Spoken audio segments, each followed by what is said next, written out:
Hey guys, so my guest today is kind of the hero of another story where, you've probably heard him mentioned in a few of the past interviews, and if you watched my one with Greg Young, he somehow managed to hijack it with what I can only assume is the powers of darkness. I'm highly disappointed that me, didn't get called on for an interview with the famous Bobby Calloway. He has been invited here today, so we have the man, the myth, the legend, Liam Gaynor. Hi guys, I'm Liam. I'm 19 and I'm from Finglas. Mm-hmm. Yeah, it's kind of getting a reputation in my mind as like being this place where all this like great talent has been hiding out and is like ready to explode into the world. Yeah, there is a lot of great talent here in Finglas, but it comes and goes, I guess. Mm-hmm. So chances are, if you've been on the internet since 2017, you know Liam from what me and Greg have taken to call that Finglas farce. See you later, Miss Murphy. Bye, Luke. Green you. I'm, of course, talking about The Nutters, which I saw last year, and gotta say, still iconic. I have two force fighters, a marker, a blue pen, a red pen, and a hot pen. Just give me a pen. Oh yeah, so I've kind of like been getting the story in parts from everyone. So did you know the guys beforehand, really, or did you kind of get to know them through making the film? I knew the lads, like I knew Jordan a couple of years beforehand. Dougie was up in Douglas. About 2 years to say, and Mason just from our local youth centre. When he come up on rap, and I'm basically knew Mason through the music group that I was in, and also through the Notice then, and we've just been great friends ever since. Mm-hmm. And did you audition? I did audition, yeah. I think it was the audition. I walked in and I stuttered a lot, and it was but Jordan just turned around, like, yeah, go on. And that's how I got the part as Luke. Do you do this on your ma? No, because my hates him. Oh yeah, so gotta say that was probably I want to say my second favorite character in the thing because that character is so me. What the fuck is that? You told me to put €20 on the electricity. I didn't say stick €20 to electricity. Are you stupid? That is me. And who's your fourth favourite character? Owen, obviously. Did you see that? Absolute delinquents. Now, if you ask me my favorite cast member, And who's your favourite cast member? I was expecting that, to be honest, but okay, I see how it is, Bobby. Okay. Okay, so I've obviously heard most of the stories from filming. So, do you have any stories that I haven't heard or that you would like to reveal to the world at last? Well, the party scene, for example, since it was basically a party scene, people brought their own drink as such, and there was a time where it got a bit too out of hand. And we all just ended up drinking, forgetting the film was even going on. We were even filming it, and we were all just there drinking. And I'll never forget. I think it was I was standing outside with Mason outside while he was having a smoke, and I'm there drinking, and I'm fucking pissed drunk. And I just remember it because I remember Jordan was getting so hot-headed over it. He probably going to hate me for saying this, but he got so annoyed because it was meant to be more professional than the actual party. But it was very, very good. There was another time, I'm sure Greg and the rest of the lads told you about this, where we were up till about 3:30, 4 o'clock in the morning, and we had properly deep, meaningful conversations with proper DMCs. Mm-hmm. And we got to know each other a bit more. Like Greg told us a lot about himself, Jordan the same, Mason, myself. And it was good to get to know the lads even more, because I think it added more to the film. Like obviously we never talked about in the film what we were talking about, but even to this day, like whenever it was mentioned, we always do say how we did stay up to that time, and it was just a madness, really, just experience and talking about what people have been through. Like what else? There was another few things that I probably shouldn't say on this, but it was fun. But I also heard that there was a little bit of tension in the group where you were under the impression that they had kicked you out of the film. Pricks. So Jordan, his brother Jack, and the rest of the lads thought it'd be funny. I was on the bus home from the city centre with my girlfriend at the time, and I think it was either Jordan or Jack that texted me, and really they was like, "Oh, bro, like, just tell you you're not doing very good in the film. We're gonna have to kick you out. We're gonna have to recast you. We're gonna have to refilm all of your scenes because you just weren't that good." And I was on the 40 bus, like this, talking to me ex, just like, "Are they fucking serious?"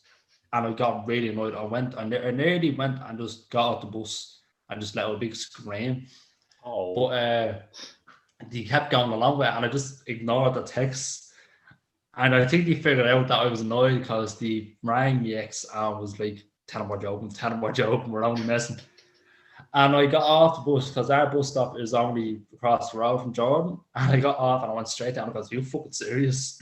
"Am I allowed course, yeah? Am I allowed course?" Oh, yeah, go ahead, Oh, perfect. Yeah, I was like, "You fucking serious?" Mm-hmm. Just avoid using the C word because that is a bad word in America, so. Right, perfect. Like, "Are you fucking serious?" I was like, "How could you do this?" And just, I thought it would be funny. But it was funny. It was an experience just seeing that happen and basically being like, "Oh, shit. Like, what we gonna do?" Being like, "Oh, for fuck's sake." Which I know is your favourite line, Bobby.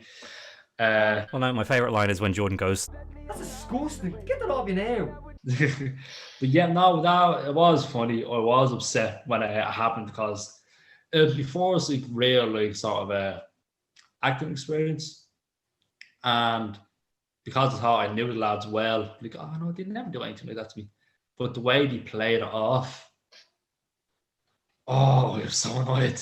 I literally felt like crying, if I'm being quite honest. I did feel like crying because it was just, they made it seem so serious. But yeah, I got the bus, went to Jordan, and he claimed it was only a joke. But that was that, really. I still get annoyed about it to this day because I was on the bus being like, "Are they fucking serious? I'm gonna kill them." oh, yeah, because, yeah, I feel bad for mentioning that story now, because when Greg told it to me, it sounded so funny, but now it's just like, oh, no. Because that's the thing. When I started getting to know Liam, I thought, oh, we're going to have this kind of like constantly taking the piss out of each other friendship. But then I realized, oh, no, I love him too much to make fun of him. And I was also given a little another story about you, where for the Christmas special, you managed to get sponsorship from Lucozade, didn't you? Yeah, sponsorship. Just say that. I don't know. I Sponsorship. I don't know. I was shown the email. It was like, oh, it was very nice, honest, and heartfelt, and very proud of you for doing that. You don't want to expand on that, or you just want to like leave it down low? I'm gonna leave that, but that more of John's aspect since he's the one that got the sponsorship, and we were all just sitting in the background being like, "Oh, what the fuck? This is amazing!" And obviously it turned out to be something else, but we won't quite get into that. Oh yeah, and had you ever kind of considered acting before that, or was it just kind of what made you sort of go, oh yeah? I have like I've always been interested in acting from a young age. Like I was saying, and I was it's sort of quite recent, opposed to like Adam saying that way, sat down with that, and that showed me his movies and such. But for me, it was actually Iron Man 1, where I was actually like, "Oh, this is amazing," and it just because I genuinely looked up Robert Downey Jr. backstory and how he suffered with mental health and drugs and such and alcoholism, and the way he changed his life, he turned it around and became this big character now, and now he's one of the biggest celebrities in the world. And from then, I realized that I wanted to be involved in the film industry. And so I got involved with different drama groups. Didn't really work out. And then I went to my secondary school out in the city centre called Larden, and I got an art scholarship, which was drama, drawing, and all things like that. And it sort of pushed me forward. to act more, write my own scripts. But it laid off for a while where I wasn't, I was like, oh, this isn't going to work out. And by the time the Nutters idea came around, where we were like, oh, actually, shit, I'm actually going to get back into this. And so we did. And from since early 2017, I've just been really into acting. But now, lately, I would still do acting, as you probably have seen with our most recent Blood in the Bark. But how does it work? Well, the book says in order to wake the spirits, you must say his chant. Because of that, I do like doing acting, but I'd rather be behind the camera. I think there's more, I wouldn't say ideas, but I tend to like mumble and stutter a lot. Like with the ideas of when we were doing Blood in the Bark, oh God, it took us ages. It took nearly an hour just for me to say like 2 lines because I talk very fast. Oh, I'm the same. Yeah, no, it's horrible. But it took us ages. But no, I have to thank Jordan and the lads for giving me the opportunity. For it was because it pushed me, trained me forward. And then with college, when me and Jordan went to college, we were in the same class. And it got me more involved in script writing and all activities, I guess, really. And there was a few times in college where I sort of left. But I ended up leaving college because I just thought it wasn't really for me. I wanted to focus more on myself, mental health wise, and just acting and filming wise. I did learn a lot, but most of the stuff I've learned would be from college and Jordan, really. Now, probably not, it sounds like I'm licking his arse, but I'm not like I do have Jordan to thank for a lot of things in my life. He did help me through acting and all that. He did help me. He has given me all the opportunities that I've been in. So I'm really grateful for it. Well, that sells that. Oh, yeah, it's kind of yeah. I think you ever hear the saying like, you know, you obviously came to acting at a young age, but you kind of took a break from it for a while. Saying if you love something, then sometimes you just have to let it go, and then it'll come back to you. It's kind of interesting how like the Nutters came out in 2017, and that's kind of the same year I kind of sorry, didn't mean to curse there, but I kind of that's the year I kind of like properly got into acting as well. Like I did my classes before that, and I did a few auditions, but then 2017 was like I'm suddenly in things, I'm getting work, so it's like almost like interestingly well timed there. I think as you grow older, you sort of start to realize your ambitions and your goals that you want in life. And I just said there, you were younger, you didn't know what you wanted, and then 2017, you're obviously older, and you realize, oh, this is what I want to do. So I think it is more maturity wise, where you're like, no, I'm actually going to try and make something with myself. And from your recent podcast, you have been doing very, very good, especially with the YouTube channel as well. So you have sort of found the goal and ambition. I'm very proud of you for that, Bobby. Oh, well, thank you. Yeah, yeah, it was so funny how I even like kind of half jokingly, half seriously said to Greg the other night, I think every day as this year goes by, I'm owing more and more to that film you guys made. Yeah, I mean, it's just like I guess okay, I should articulate that. I should have written this out beforehand to kind of make it sound more like eloquent, but obviously Greg's my best friend, you know. I've known him kind of I knew him in passing in 2018, but then last year we became really close, and that was the first thing I ever saw him in. I knew him before he showed me that, but then it was so funny how it kind of gradually evolved, how it was like I saw Jordan and that was like, oh, this guy's great, like kind of write a couple things for him, and obviously I was kind of getting involved. The only reason I know Greg is actually because of that series that Adam was trying to get off the ground, Unknown Enemies. Like I only first contacted him just like submitting for that, so it's like all like weirdly connected. And I even remembered that the first time Greg ever stayed in my house, we were just kind of on the bus down to Wicklow, and obviously being really stupid and sending like lots of silly audio messages to people. And I remember we actually sent one to Adam as well, and I just thought, oh, I remember like months later I was like, that's so funny how well timed that was. And then Jordan is probably so sick of me telling this story, but my first feature film that I think I showed you the trailer for it the last time we were on Zoom. I was up in Donegal filming my first scenes for that Easter weekend last year, right? And that's actually when Greg sent me the link to the Nutters, and I watched it the morning before I filmed my first scenes. and I'm up filming my last scenes back in January, and Jordan messages me saying, "Oh, hey, can you do this short film in a couple of days?"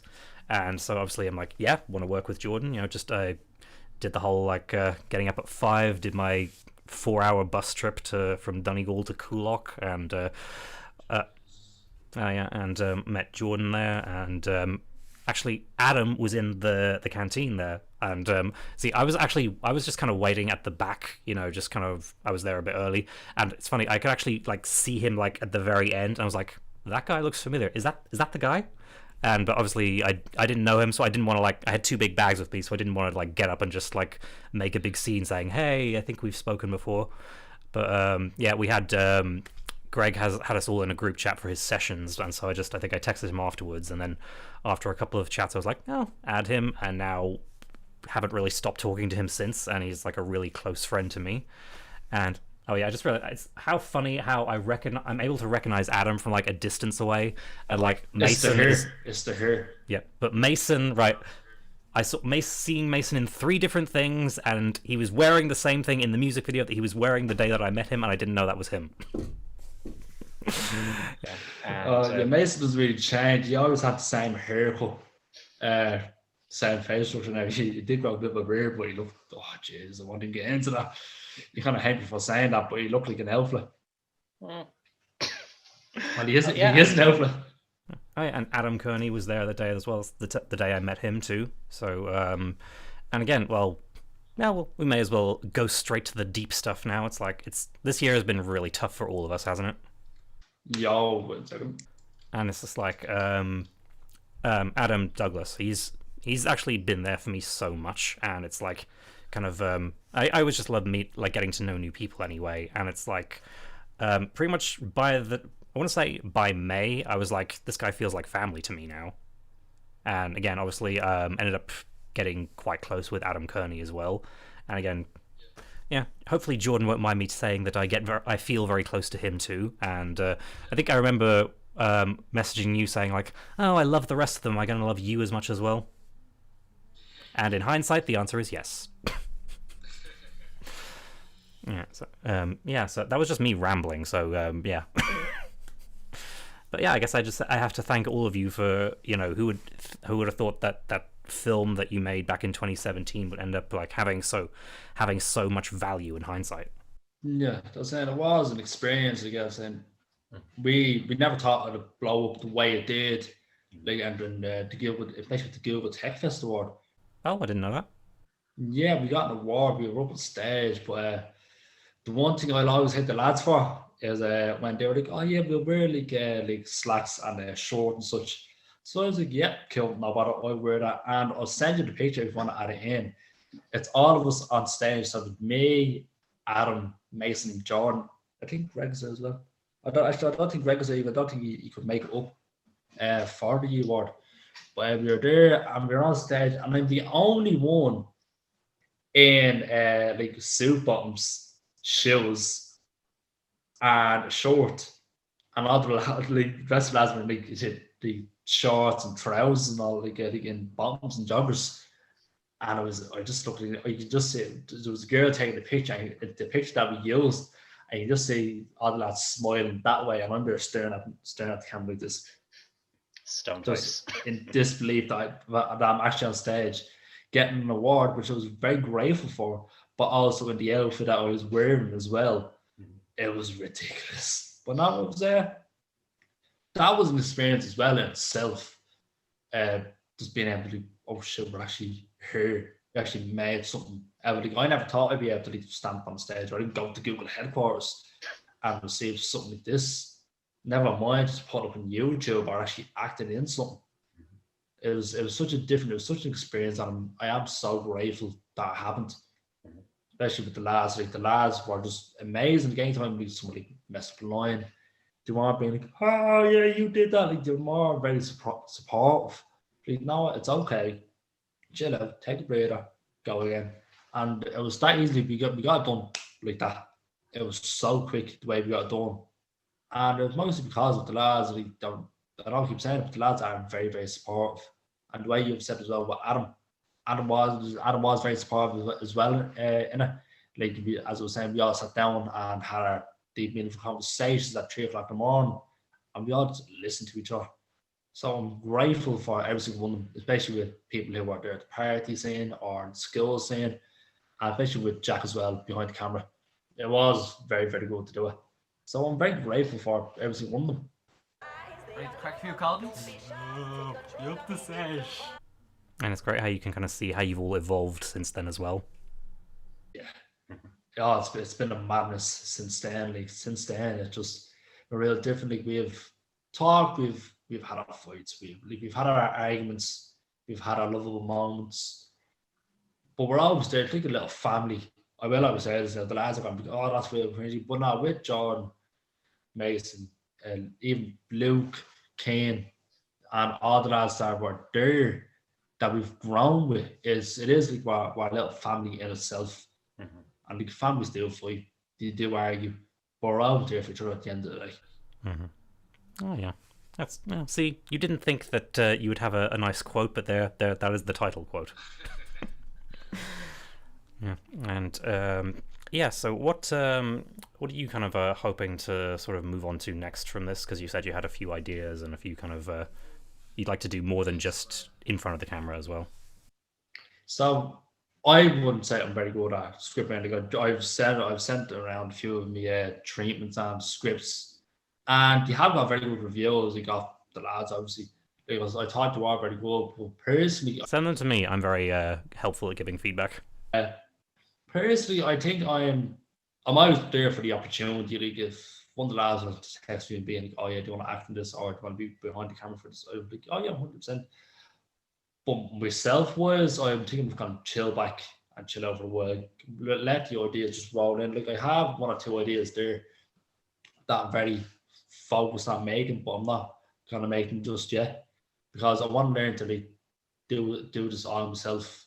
I mean, I obviously will need help from me, all the lads, and probably yourself as well. By the way, Bobby, Yeah, I'll get into that.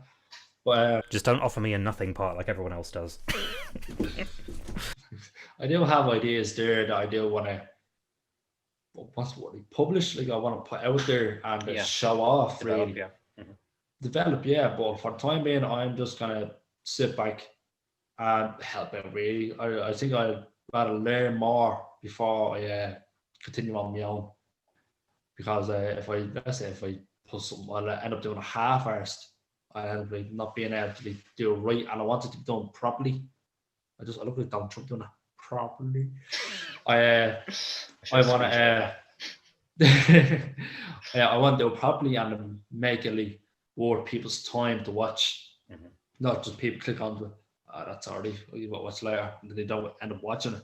I want people to be like, bet into the storyline, into the characters, have a connection with the characters as well. So I'm really looking forward to doing that. I am hoping to do the ideas that I have now, but rewrite them all. Because at the moment, I just sit upstairs on a bit of pen and paper. I want to put it into Google Docs and do a treatment, a synopsis, everything. I want to do all that, and then just obviously I'll send it to you. But I'm going to send it off and see what I can do with it. Because I do genuinely want to put a name out there for myself. Like as I said, I am grateful for all the lads, but sometimes you just need to do your own things, really. For example, like Mason and Jordan, or each their own, are doing rapping, and then you have Luke, who's in college. He's doing his own stuff. He has his own ideas. Yeah, And totally. And then you have Jack as well, who's out doing his own stuff as well. Yeah, he's flying. Yeah, he's literally flying on pretty fair fucking plays. So yeah, I'm the one that's like, I won't say left behind, but I'm the one who's at the back who wants to go forward. I want to move forward and do my own things with the help of everybody. Because without them, I don't know who it'd be, really. Because all my ideas have come from my own mind and from my own experiences, really. But a few of them are just sort of funny ones, and then the other ones are just more serious, I guess. But I do really do want to do them, so. Yeah, it's like everyone has a story. Exactly, yeah. Everyone has a story, and I want to put mine out there. I'm not going to put everything out there, but I do want to put it out there. Yeah, have you heard people say that kind of writing fiction is sometimes more revealing than non-fiction because you end up like revealing more about yourself unintentionally? Yeah, it's very true. Yeah. Never thought about that way. Oh, yeah, 'cause, I could show you my first short, which it's kind of very similar to the Nutters in the sense that it was my inexperience shows, and it ended up getting a ridiculous amount of views on YouTube, even though it did not it did not deserve them. Not as many as you. I only got like 160,000. But yeah, but still, that's still something you aren't expecting to sort of blow up. Like even 160,000, that's still a lot. Like I mean, it is a lot, and it is. I think you know yourself. It is good feeling knowing that you put in the work and people are actually enjoying it as well. I mean, people are getting the views, it's getting everything that you probably hope for, and I think that's very cool, especially with the numbers. Like my mom was still coming to me, like, "Oh, you got to record today with Jordan and all the lads." Like, no, I'm chilling out, gotta eat this pizza. Like, oh, we're not going to record now. Like, no. So it was because basically my family wants me to do something similar to the numbers again, and they enjoyed it.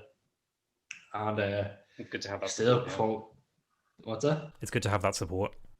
It is good to have that support, but when mostly the family who are turning around to me and being like, "Oh, we're not going to do the numbers again." Like, no, we can't just do it again. There has to be a storyline to it.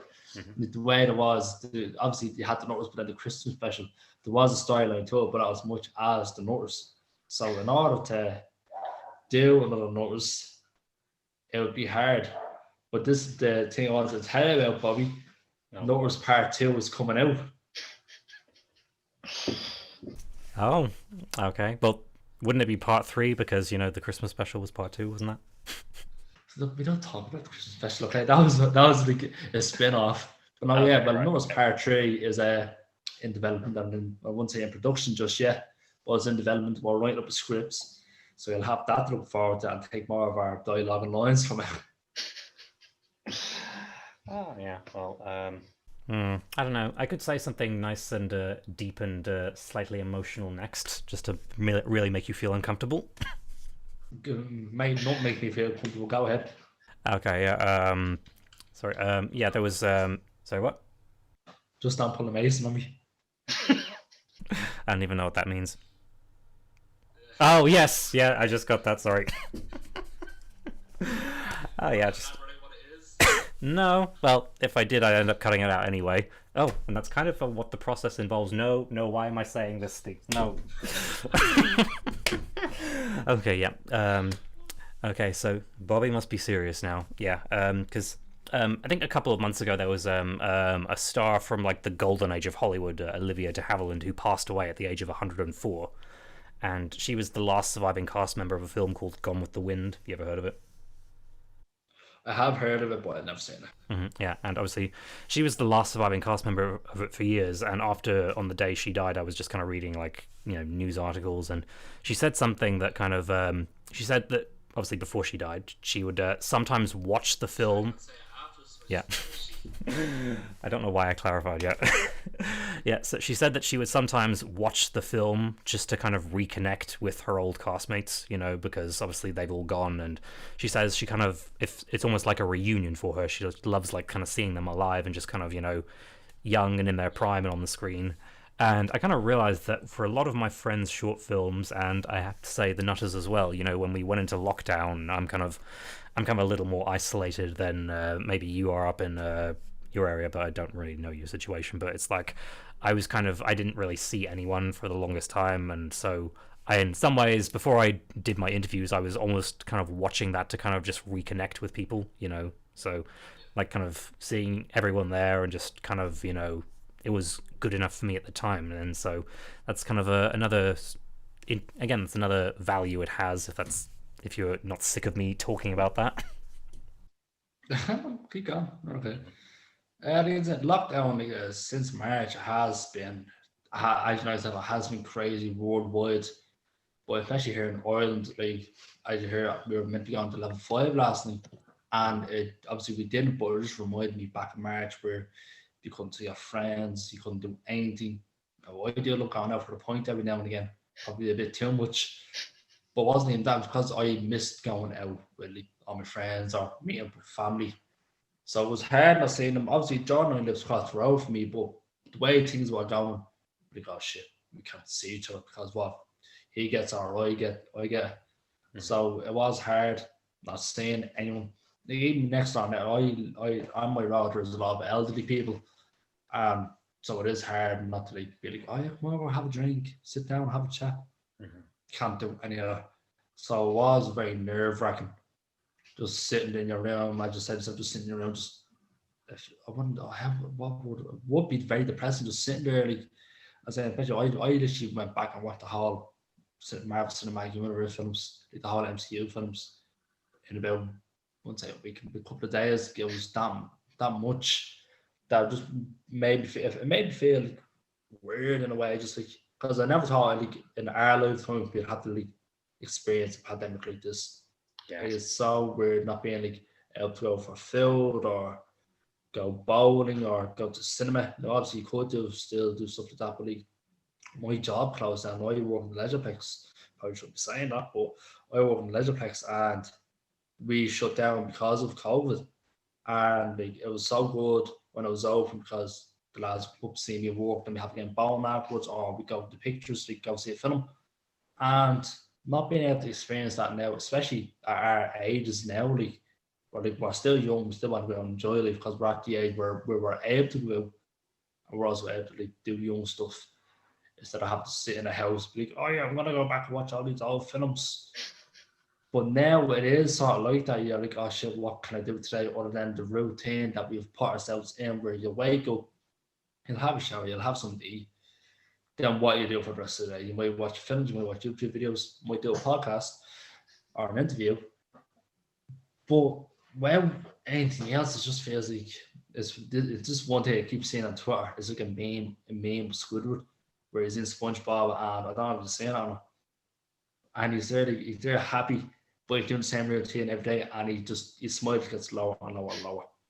And it's just that I relate to that so much. I never thought I'd relate to a meme so much, but I relate to that because it's just a routine of everything. Like, it's horrible, and the worrying part is we're gonna have to deal with all this again next year. Like, it sounds like the January 1st, all this isn't gonna be over. If people are still gonna have the virus, like, hopefully it calms down in the next couple of months, but with the way Ireland is, especially with, I don't know if you've seen it, the protests in Bradley Street where everybody's sitting down and they have no masks on, and there's literally, I wouldn't say thousands, but there's a good couple of hundred people sitting there, and they're giving no masks, and they're like, are you serious? Maybe if you abide by the rules, we'd be able to quicker than anywhere else. Sure, like, look at New Zealand. New Zealand is what only has the one case or something. I think they pretty much eradicated it. Yeah. Yeah, they literally burned it alive and got rid of it. Because it is so weird living throughout this pandemic, but it has taught me like a lot of mental values and who people are per se. Like, I feel like it's people who turn into zombies with the way the world is now. But there is one positive thing that's coming out of it, and hopefully it happens soon. Our American viewers are going to hate you for this. Yes, but going back to finding the positives and everything, that's kind of sometimes some of the things that you have to do, isn't it? Because actually, funny enough, one of the films I ended up kind of latching onto in like during lockdown was All the Bright Places. You ever heard of it? Don't think I have. Basically, it's about two teenagers, each with their own like the lead girl, she's like grieving for her sister who died in a car accident, and the boy, he's got bipolar disorder, and he also had an abusive father. And it's kind of sort of just like about them kind of learning the lesson that, you know, bad things will happen to you and you will go through very dark times, but you have to kind of find the bright places. And think the famous line that she said, well, it's only just out this year, but, you know, hopefully it will become a famous line because it's great. It says, like, there are bright places even in dark times, and if there aren't, you can be that bright place. There you go. Yeah, see, it is good to find positive things. I feel like films help a lot. Like, I'm sure with yourself, like, you have latched onto a character, whether you've cried or you've been sad to see it been recasted.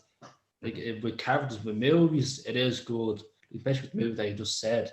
Especially with the movie that you just said, it is good to find the positives in the negative things. Like, and I'll keep going back to the pandemic, but like we as a world, I think we will come out stronger than we have before. Now, like it is good to find positive when there's a lot of bad negatives.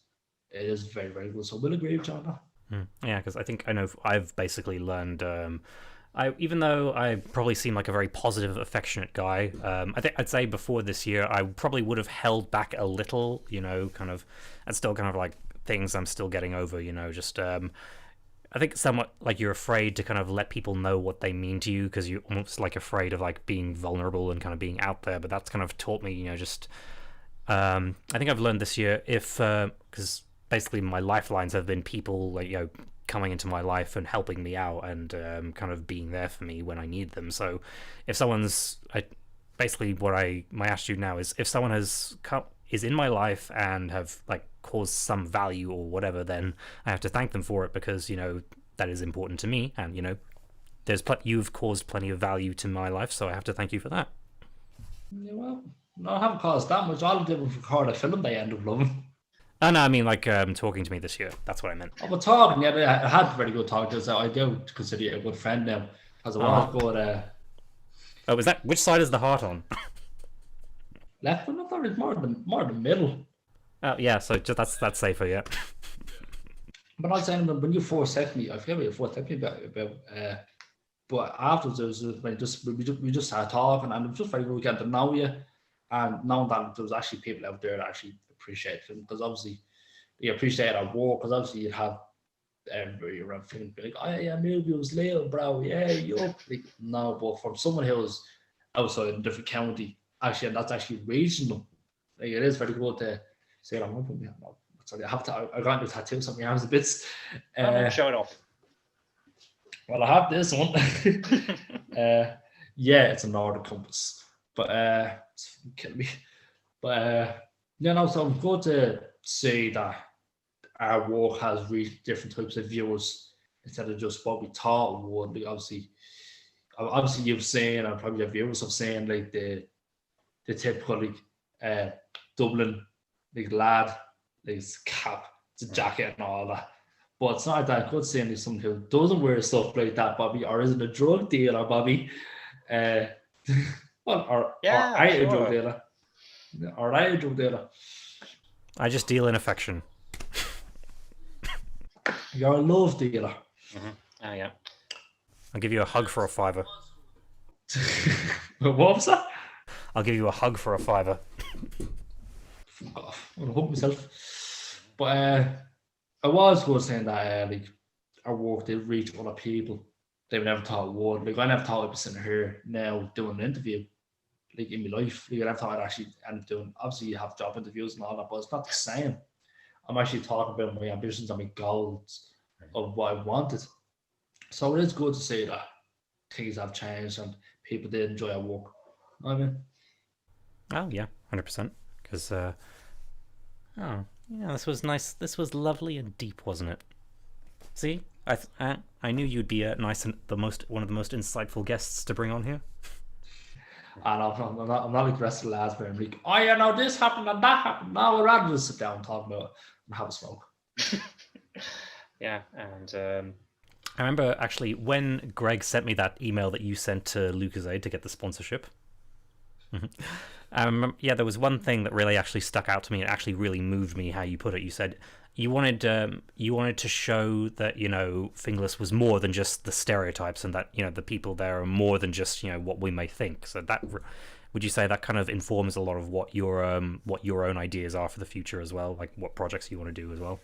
Yeah. So the email with Luke said, like it did when they read back to us, we were like, oh shit, we actually have a chance. And then being from Finglas, same with the lads, a lot of things do happen around here now, not just things obviously around Dublin, but a lot of things do happen. They happen here as well, yeah. Yeah, they happen everywhere.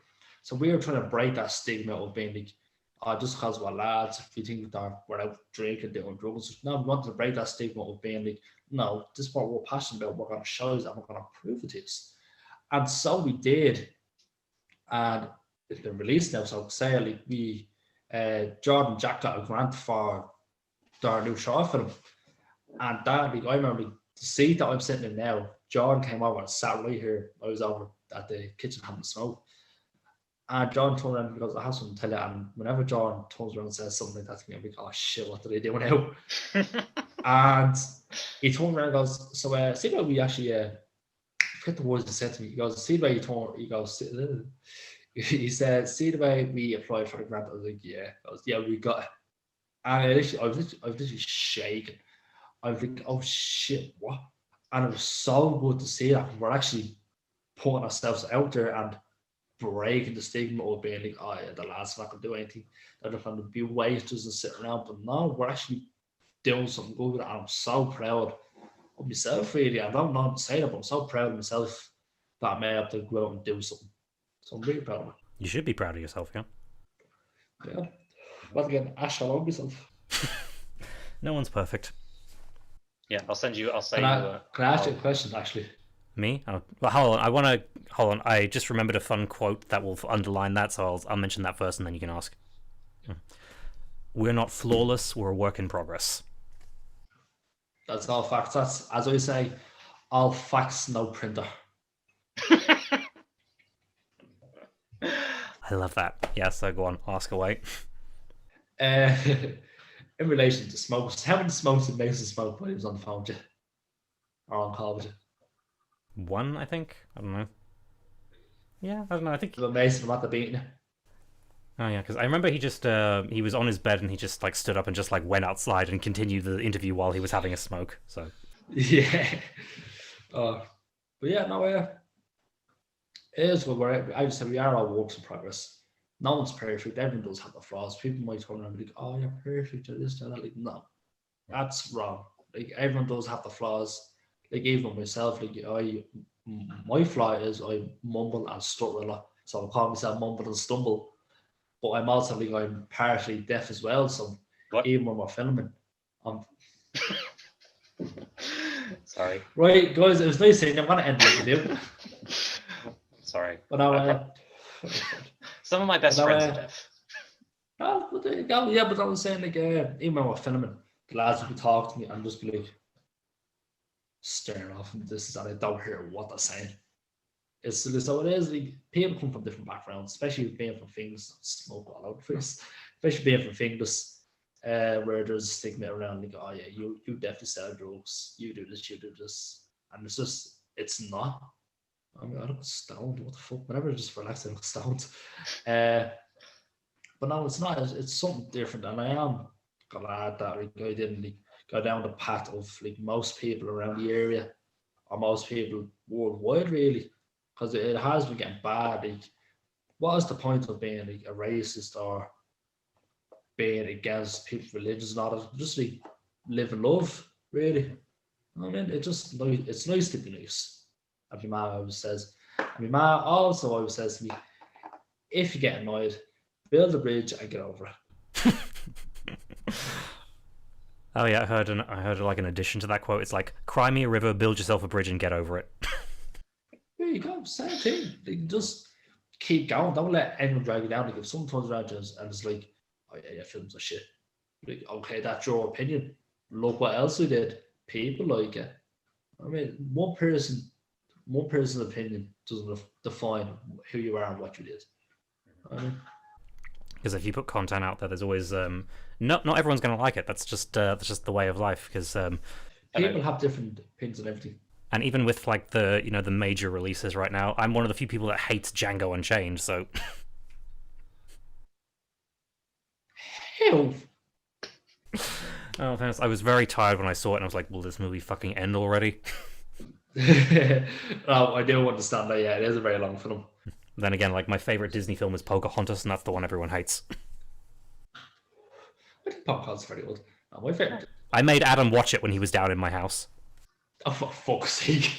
Oh no, he wanted to watch it. So Adam actually loves his musicals and his lighthearted stuff as well. So I don't just randomly like attack people off the street and like, yeah, you have to come in and watch my favorite Disney film with me. Or just actually strap Adam down and pry his eyelids open and make him watch it. I might do that the next time. Oh, jeez, don't do that. We love you, Adam. Really. Yeah, we love you, do we? Yeah, I was talking to him earlier, actually. Well, I talk to him every day, so what's the point of me saying that? I know you talked to him earlier, yeah. Yeah, so before we wrap up, is there anything that you would like to say to anyone listening or just in general? Don't smoke, it's bad for you.